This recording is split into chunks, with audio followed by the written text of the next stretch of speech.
Hello everyone. So this is the part 3 of my planting experience. So we did it. We did it. We did it. Yeah. Joke. So in this part 3, you're gonna see my updates about my plants, and at the same time I will show you how kung paano ko kukunin yung mga syrups kasi yung yung fermented plant juice, fermented fruit juice at fish amino acid ko is almost a month, more than a month na siyang nagper-ferment. So, ang sabi ng teacher ko, as long as na matagal yung fermentation ng mga ganito, so mas better. So, I choose na mas matagal para mas go, diba? At saka, ayun eh. Ayan, so, then, at updates ko rin sa mga halaman ko. So, makikita nyo yung mga halaman ko.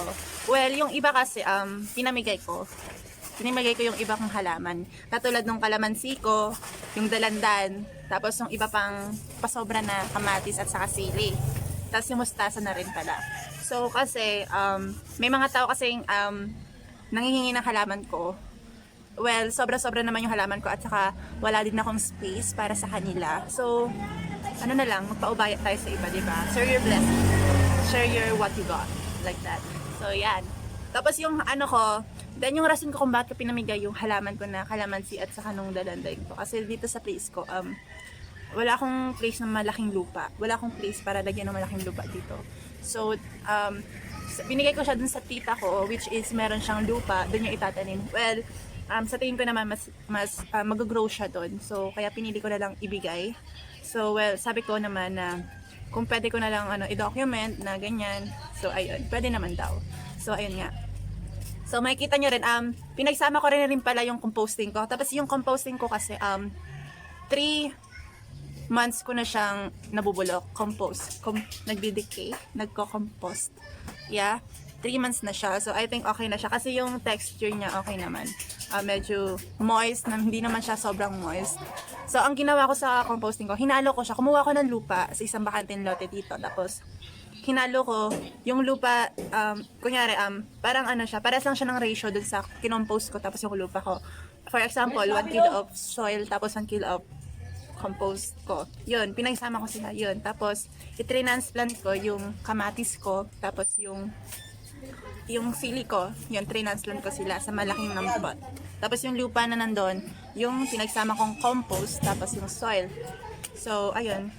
I will show you guys. So, kung gusto niyo makita yon, keep on watching. Okay? So, ayun. Hello everyone. So, it's January 1, 2021. So, ngayon ay gumagawa na ako ngayon ng tinatransplant ko na yung mga kamatis ko ngayon. Then, at saka yung lupa ko ay pinaghalo ko na yung compost ko. Then, kumuha ko ng lupa. Yun, pinaghalo ko na sila. So, ngayon, ito po sila. Yan. So, dito ko pa nilagay yung compost ko. Tapos, hinalo ko na rin po yung lupa. Then, dito ko po sila ilalagay. So, ito na po yung, ganito na po kalaki yung kamatis ko, then ayun po kamatis, tapos yung iba nandun pa po. So ngayon, ita-transplant ko na po sila dito sa mga pot na to.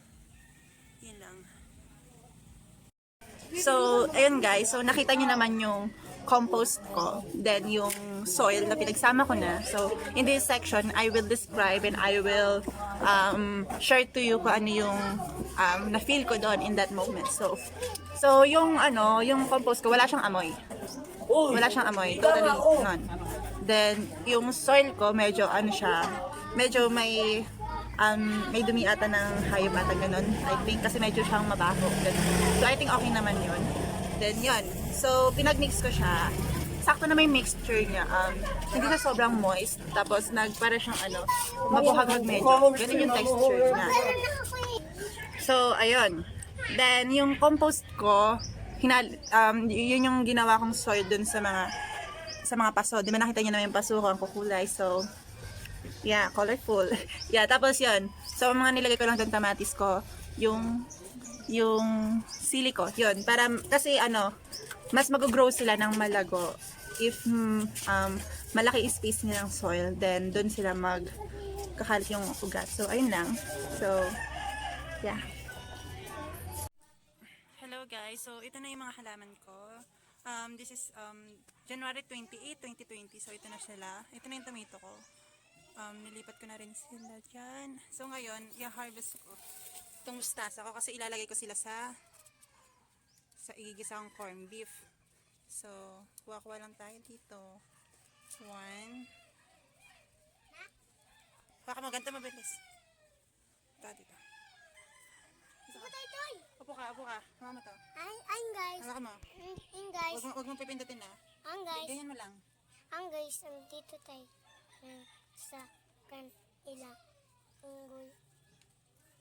Ang guys, nandito tayo sa burger. Lulutuin na nanay. Ito lang ako natutulog. Ano yan? Ili? Tasa? Ay. Tupa tupa. Ha? Yung tasa. Balaklak. Ito pa. May kayo alaman? Ha?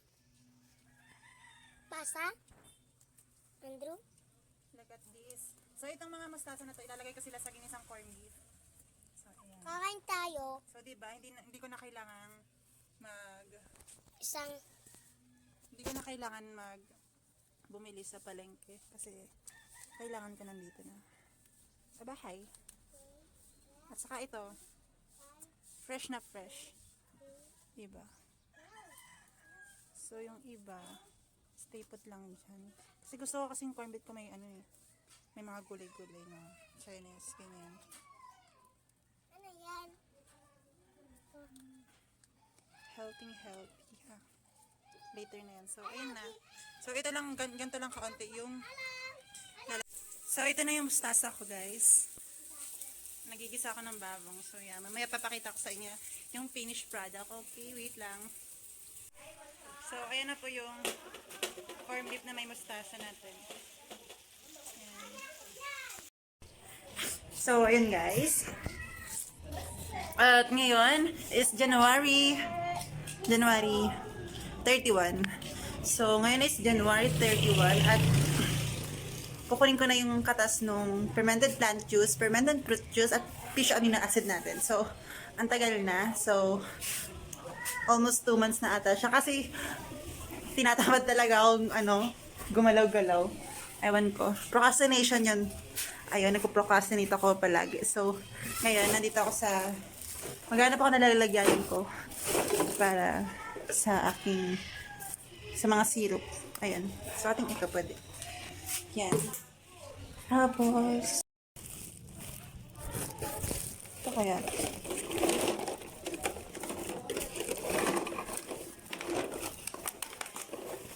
I think ito pwede na yan.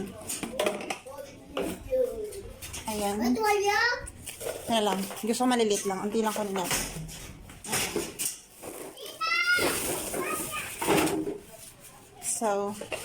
So, ayun na nga. Nakuha ko na yung mga fish amino acid ko.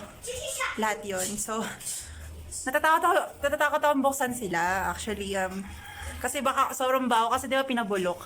Natatakot akong maamoy sila. Ewan ko, kaya siguro lagi akong tinatamad na kumpasahan to. So, ayun. So, ayun. Nakuha ko na yung mga pinabulok ko. Yung fermented plant juice, fermented fruit juice, at sa fish amino acid ko. Nandito na sila. At ngayon, natatakot akong pagbubuksan sila kasi 2 months silang hindi ko binuksan. Walang singaw-singaw. Baka feeling ko, sobrang baho nila. Kaya ayaw ko talaga silang gawin to yung kunin yung katas. Pero, kailangan na natin ipasa to. Ayun. So, kaya, tara na. Buksan na yan. So, iyon. Ito pala yung fermented fruit juice, fermented plant juice, at sa fish amino acid ko. So, ayan sila. So, tignan nyo naman ang mga itsura, diba? Nakakatakot buksan. Baka mga may sila ng bonggang-bongga. And then, ayun yung mga lalagyanan ko. So, yeah. Keep on watching. Ready na ba? So, ito na siya. I-describe ko rin pala kung anong amoy niya. So, tanggalin na natin muna yung plant juice. Plant ferment. Oh, did you see that? Ah! Nakakatakot! Ay! Oh my God, yung amoy. Panlaban. Pero tingnan nyo naman. Yung amoy niya, hindi naman sobrang baho. Amoy siyang nabubulok na halaman talaga. Ganon yung amoy niya. So, ayun. So, aamoy natin yung mga dito ako natatakot mamaya na yan. Mamaya na dyan sa amoy na yan. Dito tayo sa, banana. Ooh, can you see that? Ay! Ano amoy nito? Ayun, parang ganun lang din sa, dito hindi siya mabaho. So, I think okay tayo dyan. Dito na tayo. Ay, nako, Diyos me. Dinoble ko pa talaga yung neto. Plastic para wala talaga mga lingasaw, ganyan. Tapos ayun na, natatakot na baka matapan pa to, Diyos me. Ala, dagdag. Nakita mo yan? May namuhay pa pala diyang gagamba. Oh.